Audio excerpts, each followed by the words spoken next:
نماز پاروں کے صفحہ نمبر 16۔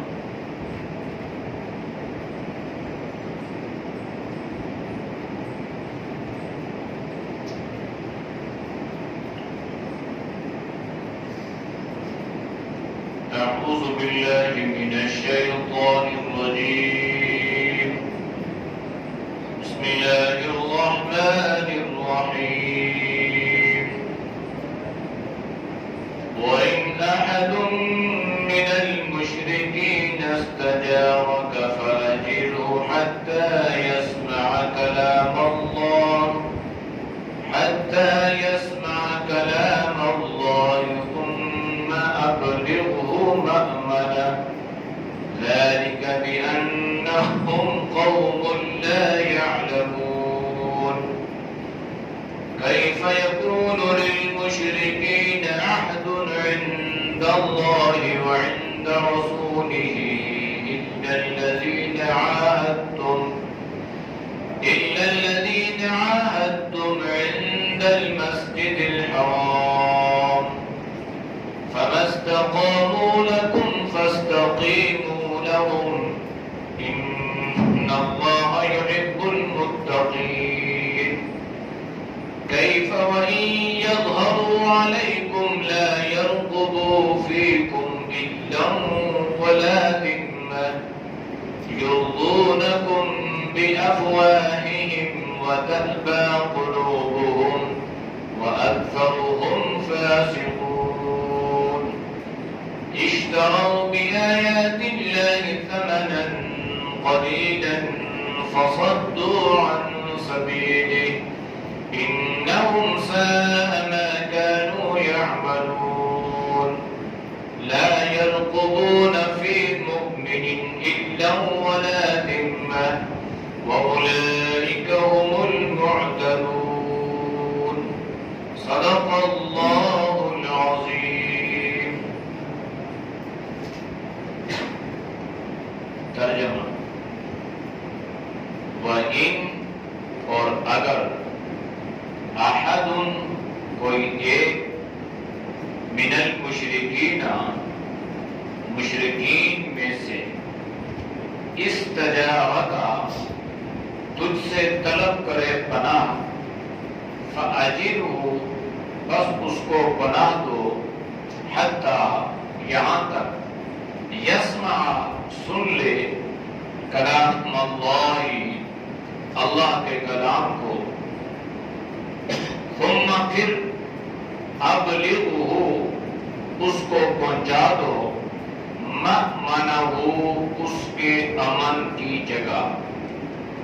ذالک یہ اس وجہ سے بِأَنَّهُمْ بے شک وہ قوم ایسی قوم ہے لا یعلمون جو جانتے نہیں ہیں کیفا کیسے یکون ہو جائے للمشرکین مشرکوں کے لیے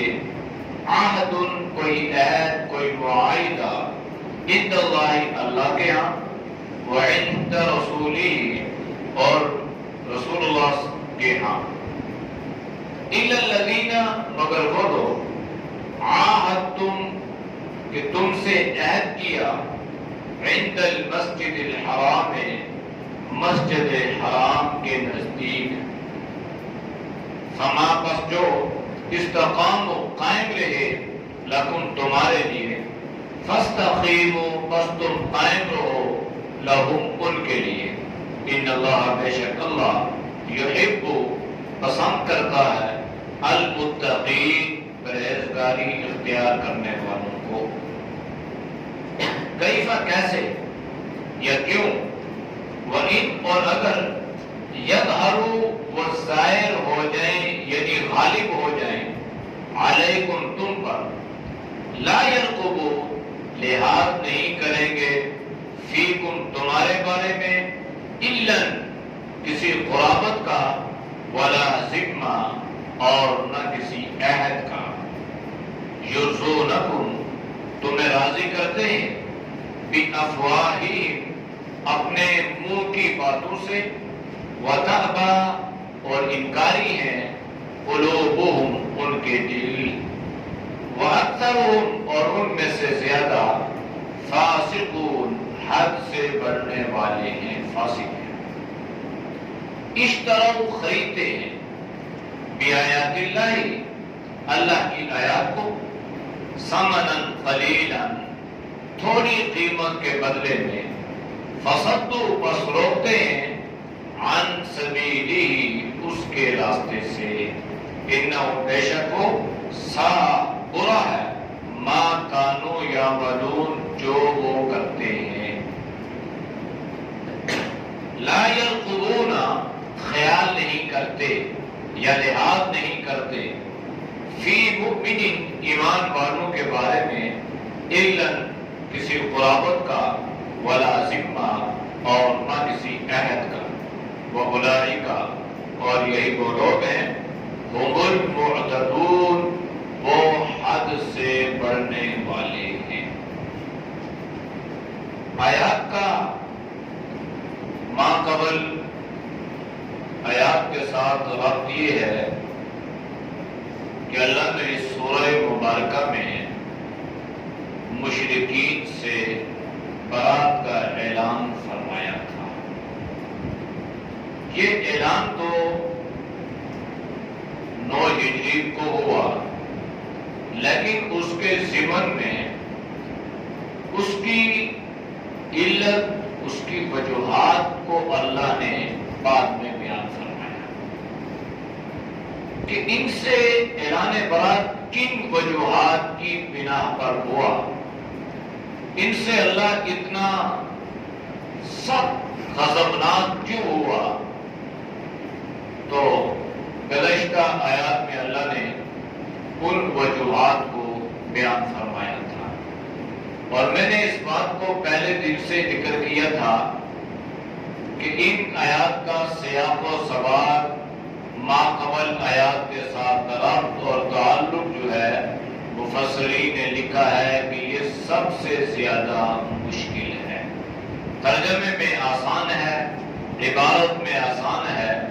لیکن سیاق و سباق جو ہے یہ مشکل ہے۔ اب جیسے گزشتہ آیات میں آپ نے سنا کہ حضرت علی رضی اللہ تعالی عنہ کو جناب نبی کریم صلی اللہ علیہ وسلم نے بھیجا، اور حضرت علی رضی اللہ تعالی عنہ نے حضرت ابو بکر رضی اللہ تعالی عنہ کی امارت میں حج کے مقامات پر یہ اعلان فرمایا تھا کہ اب مشرکین کے لیے وہ ضابطے اور وہ دستور اور وہ نرم دلی والا معاملہ نہیں ہے جو پہلے تھا، اب اللہ نے یہ ضابطے اور دستور تمہارے لیے تبدیل فرما دیے۔ اب آج کی جو آیات ہیں، اس میں جو پہلی آیت ہے اس کا تعلق بھی اسی بات کے ساتھ ہے۔ جناب نبی کریم صلی اللہ علیہ وسلم مکہ میں تشریف لائے، مکہ فتح ہو گیا، 10ویں ہجری تھی، آپ صلی اللہ علیہ وسلم نے یہاں پہ کافی اعلانات فرمائے، قرآن کی ایک آیت کا بھی نزول ہوا، الیوم اکملت لکم دینکم۔ اب اللہ نے فرمایا کہ وَإِنْ أَحَدٌ مِّنَ الْمُشْرِكِينَ اسْتَجَارَكَ، اس اعلان کے بعد جزیرۃ العرب کو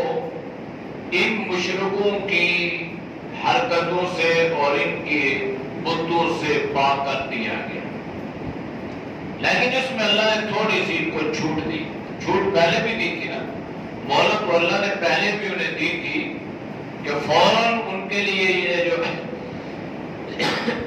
اعلان فرمایا ہے اس پہ عمل نہیں ہے، بلکہ 4 مہینے کی مہلت ہے۔ تو یہ چھوٹ ہے کہ فوراً اگر وہاں پہ یہ اعلان ہو جاتا تو صحابہ تو بڑی طاقت میں تھے اور حج کے لیے جب میں غفیر آیا تھا، لیکن فرمایا کہ ایسا نہیں کرنا، 4 مہینے کی انہیں مشرکوں کو مہلت دینی ہے، 4 مہینے تک جو ہے یہ یہاں سے نکل جائے۔ لیکن ان میں سے بعض لوگ ایسے بھی تھے،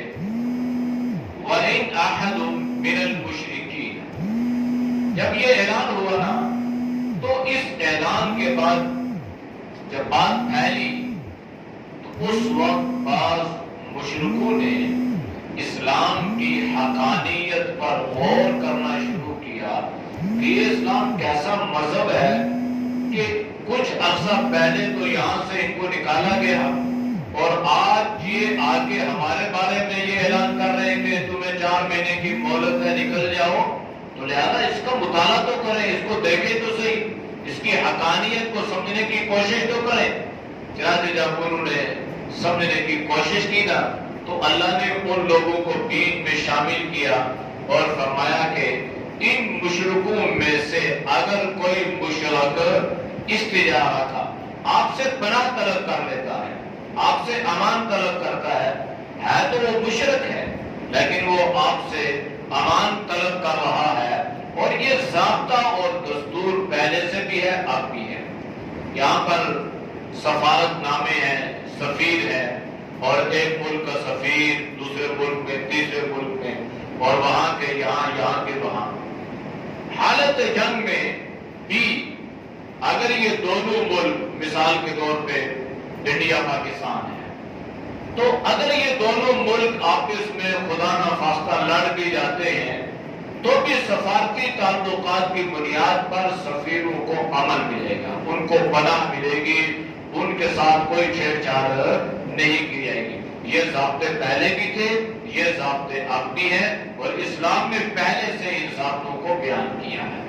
تو اگر پناہ طلب کر لی تو فرمایا فاجروا، آپ انہیں پناہ دے دیں، حتی یسمع کلام اللہ، ہو سکتا ہے اس سے پہلے اس نے اللہ کا کلام نہ سنا ہو، آپ اس کو پناہ دیں تو یہ اللہ کا کلام سن لے، یہاں تک کہ یہ اللہ کا کلام سنے۔ اب اللہ کا کلام اس نے سن لیا تو اب اللہ نے ایک اور انداز اپنایا کہ یہ بھی نہیں ہے کہ کلام اللہ سننے کے بعد فوراً اب ڈنڈا اٹھاؤ اور زبردستی ان پہ مسلط ہو جاؤ اور ان سے یہ کہو کہ جناب یہ کام کرو گے تو تمہاری جان بخشی جائے گی، ورنہ نہیں۔ جیسے ہم میں بعض لوگ سختی والے معاملے کرتے ہیں، اگر تم نے یہ کام نہیں کیا تو تم مسلمان ہی نہیں۔ ہمارے دین میں اللہ نے آسانی رکھی ہے، لیکن جو لوگ دین کو پورا نہیں سمجھتے نا تو ان کی وجہ سے دین میں بعض معاملات میں سختیاں، تو سننے والا آدمی یہ محسوس کرتا ہے اور یہ سمجھتا ہے کہ شاید دین نے یہ پابندی لگائی ہے اور دین نے یہ سختی رکھی ہے، حالانکہ دین تو آسان ہے۔ وہ جو سختی یا پابندی تھی وہ دین کو پورا سمجھنے کی وجہ سے نہیں تھی، کہ دین کو پورا سمجھا نہیں ہے اس لیے وہ چیز اپنی طرف سے اس میں ایڈ کر لی۔ تو فرمایا کہ کلام اللہ سن لے، اب سننے کے بعد نا اس میں طاقت، زور اور اس طرح کے حربے استعمال نہیں کرنے۔ اگر وہ ایمان لے آتا ہے تو ٹھیک ہے، اگر ایمان نہیں لے کے آیا تو پھر آپ کی ذمہ داری کیا ہے؟ ثم ابلغہ مأمنہ، پھر آپ کی ذمہ داری یہ ہے کہ آپ نے اس کو امن کی جگہ میں پہنچا دینا ہے۔ یعنی کیسی تعلیم ہے اسلام کی کہ پہلے وارننگ دی ہے، ان کو ان کی حرکتوں کی وجہ سے یہاں سے نکلنے کا حکم دیا گیا، پھر انہیں 4 مہینے کی مہلت دی گئی، پھر انہیں بھی چھوٹ دے دی گئی کہ جو آپ سے امان طلب کر لے تو آپ اس کو امان دے دیں، پھر اللہ کا کلام اس کو سنا دیا، کلام سن لیا، پھر بھی اگر وہ ایمان نہیں لاتا تو اب اس پہ زبردستی نہیں کرنی، اس کو مارنا نہیں ہے، اس کو قتل نہیں کرنا، بلکہ کیا کرنا ہے؟ ثم ابلغہ مأمنہ، پھر اس کو امن کی جگہ میں پہنچا دینا ہے۔ آپ کے ذہن میں ایک سوال آئے گا کہ پچھلی آیات میں تو ہم نے سنا فاقتلوا المشرکین حیث وجدتموہم وخذوہم واحصروہم وقعدوا لهم کل مرصد، کہ آپ کیا کریں؟ جہاں مشرکوں کو پکڑیں آپ انہیں قتل کریں اور انہیں گھیر لیں۔ اور یہاں پہ یہ کہہ رہا کہ اگر مشرک کوئی آپ سے امان طلب کرے تو آپ اسے امان دیں، اللہ کا کلام سنائیں، پھر آپ کو اس کو امن کی جگہ یعنی اس کو اپنے گھر پہنچا دیں۔ تو یہ کوئی اعتراض نہیں ہے۔ اصل میں جو مشرک ان کا پیچھے ذکر ہوا تھا نا، ان سے مراد وہ مشرکین تھے جو اسلام کے خلاف برسر پیکار بھی تھے، جنہوں نے معاہدوں کو توڑ بھی دیا تھا، معاہدوں کی خلاف ورزی بھی کی تھی، وہ مشرک وہاں وہ مشرک اور وہ یہودی مراد ہے، ورنہ عام مشرک یہ مراد نہیں ہے کہ جو مشرک جو کافر جہاں پہ نظر آئے اور مسلمان اس کو پکڑے اس کو قتل کرنا شروع کر دیں، یہ حکم ایسا نہیں ہے، بلکہ یہ ان مشرکوں کے لیے ہے جو اسلام کے خلاف سازشیں کرتے ہیں، اسلام کے خلاف برسر پیکار رہتے ہیں، اور جنہوں نے جناب نبی کریم صلی اللہ علیہ وسلم سے جو معاہدے کیے تھے ان کو توڑ دیا۔ ذالک بانہم، یہ اس وجہ سے ہے کہ قوم لا یعلمون، کہ بے شک وہ ایسے لوگ ہیں جو سمجھتے نہیں ہیں۔ جب وہ سمجھتے نہیں ہیں تو لہٰذا ان پہ زبردستی نہیں کرنی، اپنے اخلاق کا مظاہرہ کرنا ہے، اور ممکن ہے آپ کے اخلاق کی وجہ سے اس کے دل میں دین کی محبت پیدا ہو جائے اور وہ ایمان کو قبول کر لے، یہ بھی شریعت نے رکھا ہے، ورنہ جہاں پہ سختی کا حکم تھا وہاں اللہ نے سختی کا حکم بھی دیا ہے۔ کیفا، کیسے، یقول ہو للمشرکین، مشرکوں کے لیے، عہد، کوئی معاہدہ، کوئی عہد، عند اللہ، اللہ کے ہاں، وعند رسولہ، اور اس کے رسول کے ہاں، الا الذین، مگر وہ لوگ، عاہدتم، جنہوں نے تم سے عہد کیا، عند المسجد الحرام، مسجد حرام میں۔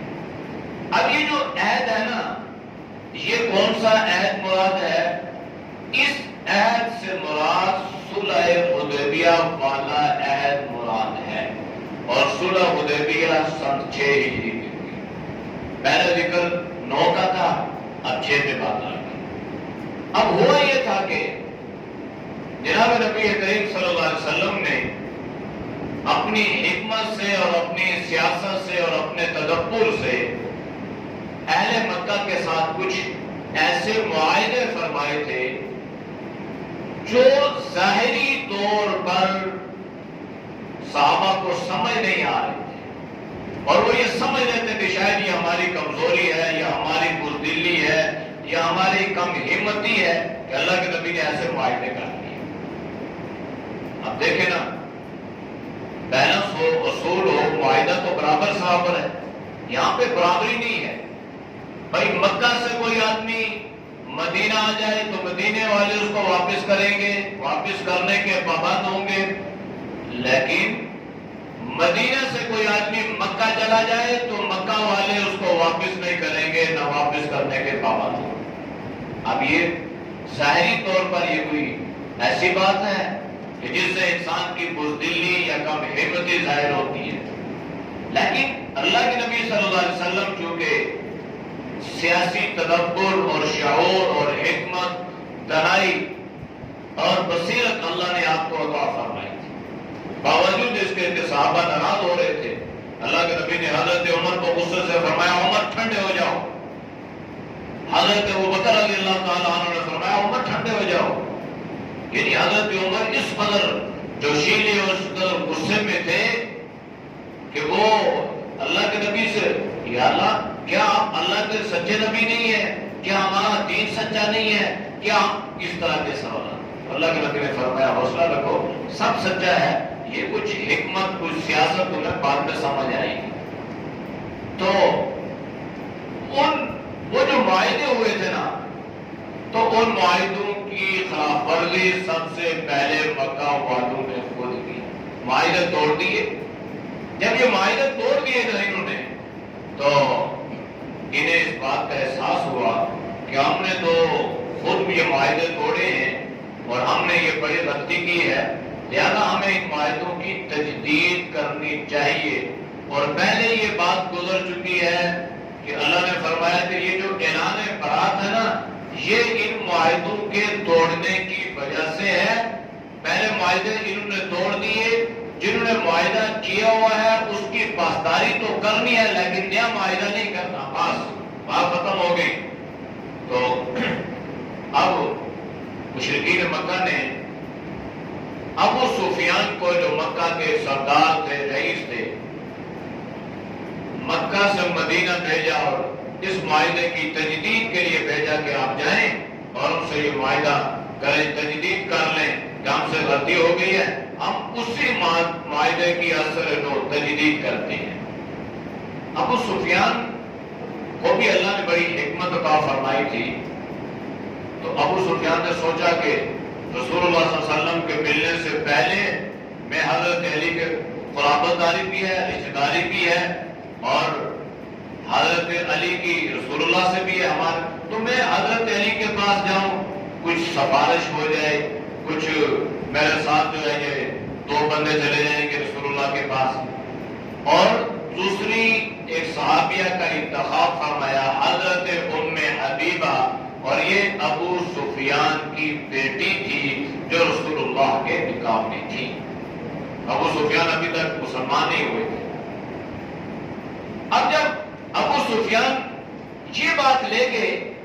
کہ میں اپنی بیٹی کے پاس جاؤں اور جا کے یہ ساری بات رکھوں کہ تاکہ بیٹی کی بھی سفارش ہو جائے، اور میں بھی جب بات کروں گا تو ادھر سے 2 سفارشیں بھی ہوں گی، میری بات بھی ہوگی، تو یہ معاہدہ اثر ہو جائے گا۔ چنانچہ جب حضرت علی کے پاس گئے تو حضرت علی نے بھی کوئی حوصلہ افزائی نہ فرمائی، انہوں نے فرمایا کہ یہ تمہارا معاملہ میں رسول اللہ کے پاس لے کر نہیں جاتا، اس لیے کہ آپ کے سارے کرتوت اور ساری چیزیں ہمارے سامنے ہیں، ہم ان کو کیسے فراموش کر سکتے ہیں۔ حضرت ام حبیبہ کے پاس جب یہ اپنی بیٹی کے پاس آئے نا، تو چارپائی بچھی ہوئی ہے، اس پہ رسول اللہ صلی اللہ علیہ وسلم کا بستر مبارک بچھا ہوا ہے، تو حضرت ام حبیبہ فوراً دوڑی اور چارپائی میں سے اس بستر کو تہ کر کے رکھ دیا، بستر لپیٹ دیا۔ یعنی ہم تو اکرام کرتے ہیں نا کہ چارپائی پہ چادر بچھا دی، کڑائی بچھا دی، کمبل رکھ دیا، تکیہ رکھ دیا، بھائی مہمان کا اکرام ہے۔ تو وہ عجیب مہمان کے باپ مہمان، مکہ سے مدینہ 550-600 کلومیٹر کا پیدل سفر، اور پتہ نہیں کتنے عرصے بعد باپ سے ملاقات ہو رہی ہے، تو بیٹی دوڑی اور فوراً اس بستر کو لپیٹ کر رکھ دیا۔ ابو سفیان کھڑے کھڑے، بیٹی یہ بتاؤ کہ میں اس بستر کے قابل نہیں تھا یا یہ بستر میرے لائق نہیں تھا؟ یعنی 2 وجوہات سے کوئی ایک وجہ تو ہوگی، یا میں اس قابل نہیں ہوں یا یہ بستر میرے قابل نہیں ہے۔ تو بیٹی نے جواب دیا کہ آپ اس کے قابل نہیں ہیں، اس لیے کہ یہ رسول اللہ کا بستر ہے اور یہ پاک ہے، اور آپ مشرک ہیں، آپ ناپاک ہیں، کوئی ناپاک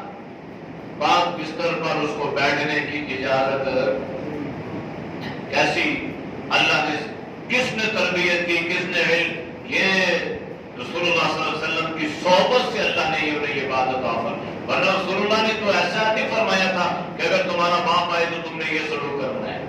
نہیں، اپنی سوچ بوجھ، اپنی بصیرت، اپنی جو سمجھ تھی۔ تو ابو سفیان سمجھ گیا کہ بھائی سفارش تو دور کی بات ہے،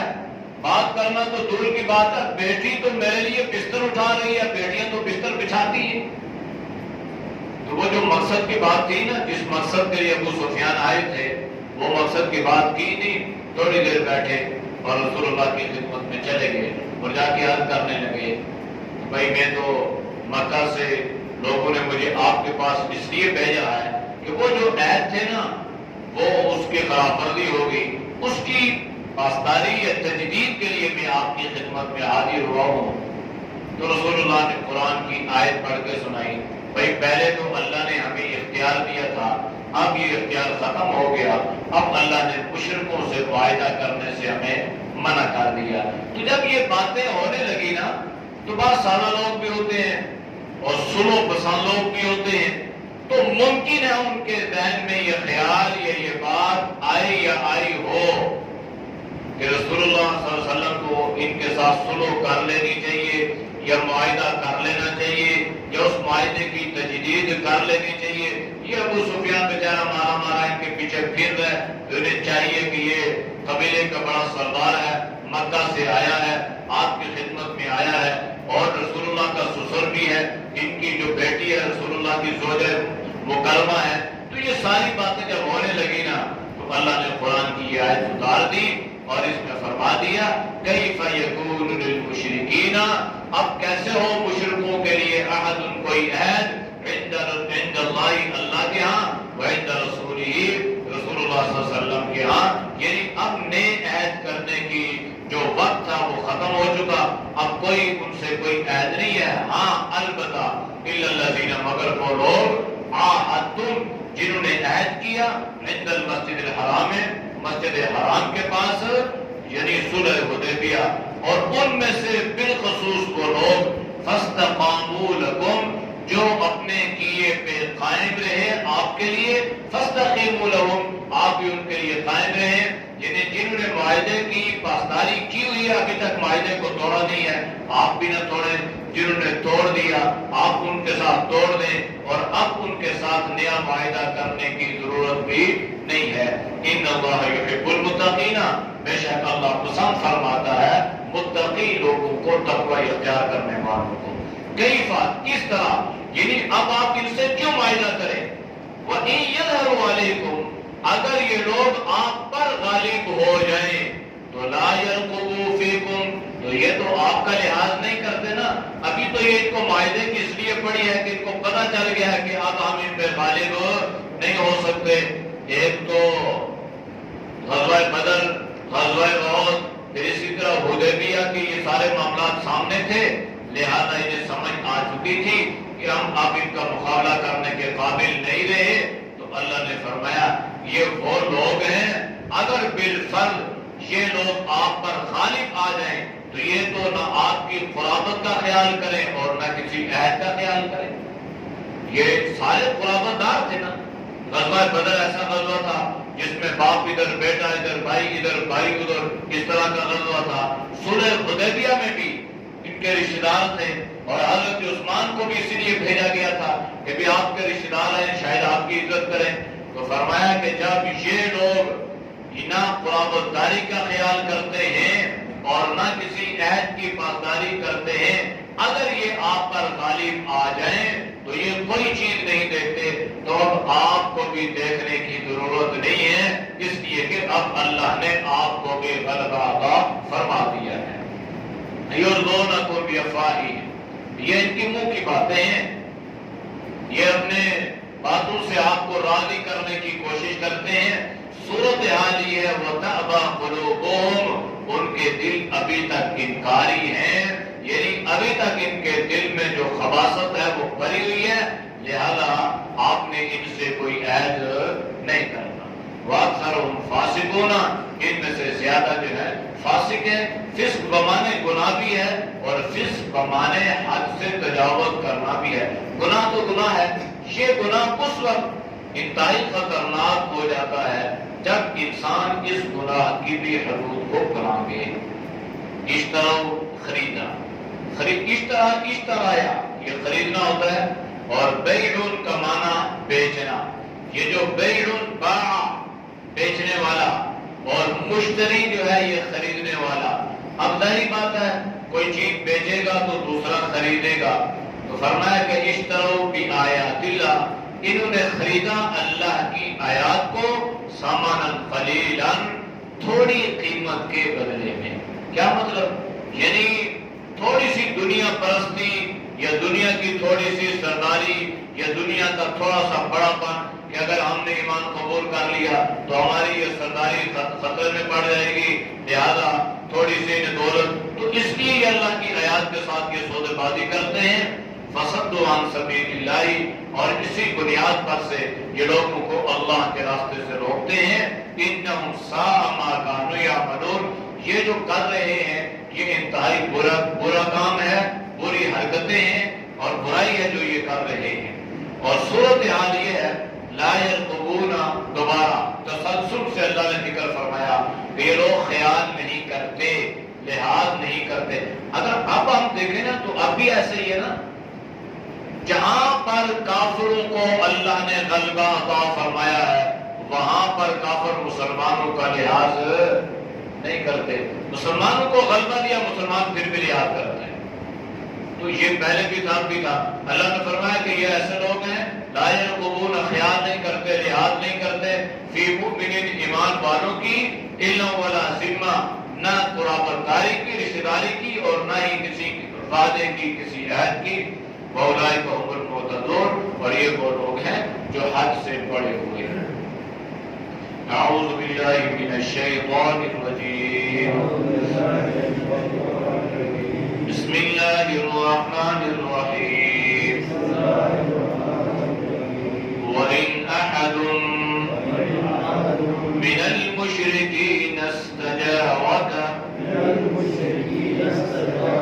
فأجره حتى يسمع كلام الله ثم أبلغه مأمنا